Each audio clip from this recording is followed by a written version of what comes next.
ngày khi vô cánh đây, từ người yêu hóa thành người dưng đến khi ta tự dưng thương em mơ vàng đâu rồi, đôi mắt hóa mây đêm, thương sao người xa liên tiếp vương vấn mãi bên thềm, đời phiêu du cố tình, người thật lòng dẫu trời bên bông anh nhớ thương.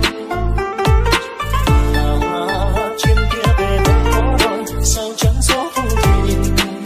em ơi xa cánh đôi chẳng có nhớ anh gì, bình yên trong nắng đêm người ngược dòng em còn bên anh có phải không? Trời anh sống năm tháng tư về sống lại để chung lối,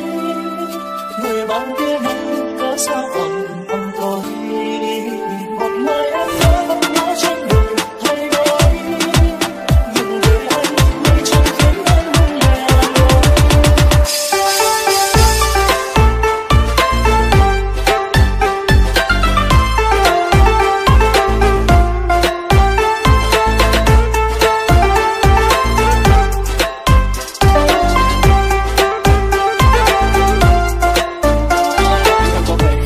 Anh hấp dẫn suy tư mới hết hành trang những ngày sống khổ để cho gió biển di cư, anh thà lên nơi không có ngày về hóa kiếp tên trai như thủy hưởng, chẳng nằm để em từ một cô bé sóng gió bên quanh thành quỷ dữ, ta tự để mình hay tự ta chối bây giờ có khác gì đâu, ta chạy bằng lòng để chẳng thể nói tụi mình có khác gì nhau, yêu sao cánh biệt của mình em thuốc dấu người chẳng hẹn đến một sông phố thì đừng nói ta chỉ cần cũng nhớ để rồi xin chết chung chuyện nhau. Đèn hoa rơi đoạn đường về nhà ta vẫn em mơ, dòng người vội vàng chạy tình ơi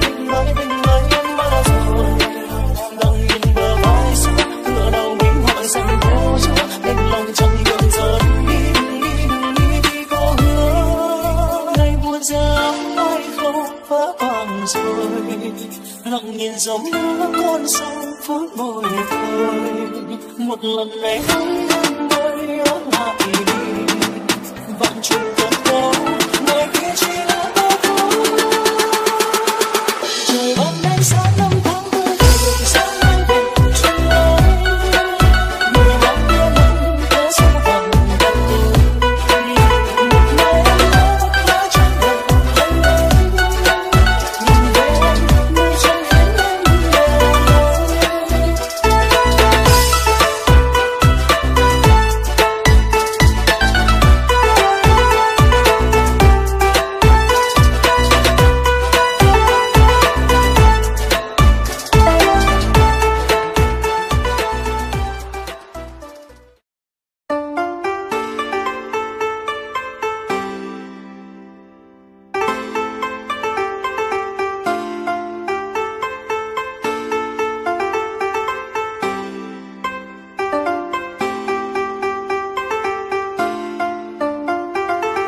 Trên đôi cánh tay hoa nguyệt trong phút giây, từ ngày thơ anh còn ngủ mơ đến khi em thơ, lòng người anh đâu có hay, một ngày khi vô cánh đây, từ người yêu hóa thành người dưng đến khi ta tự dưng thương em mơ vàng đâu rồi, đôi mắt hóa mây đêm, thương sao người xa liên tiếp vương vấn mãi bên thềm, đời phiêu du cố tình, người thật lòng dẫu trời bên bông anh nhớ thương. Trên kia về vẫn có đôi sao trắng gió thu thủy, em ơi xa cánh đôi chẳng có nhớ anh gì, bình yên trong nắng đêm người ngược dòng em còn bên anh có phải không? Trời ban ánh sáng năm tháng tư về sống lại để chung lối, người bạn kia mình có sao còn âm tôi, một mai em nhớ vẫn nhớ trên đường thay đổi, nhưng người anh người chẳng khiến anh lẻ loi.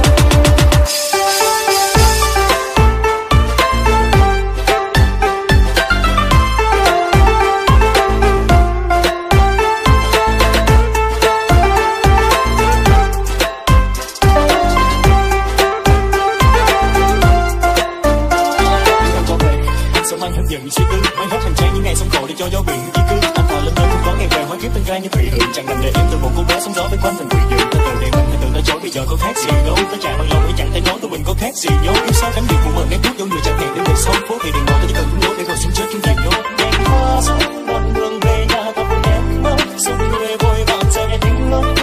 em bao rồi, đang nhìn bờ vai xuống ngựa đầu minh họa xanh phố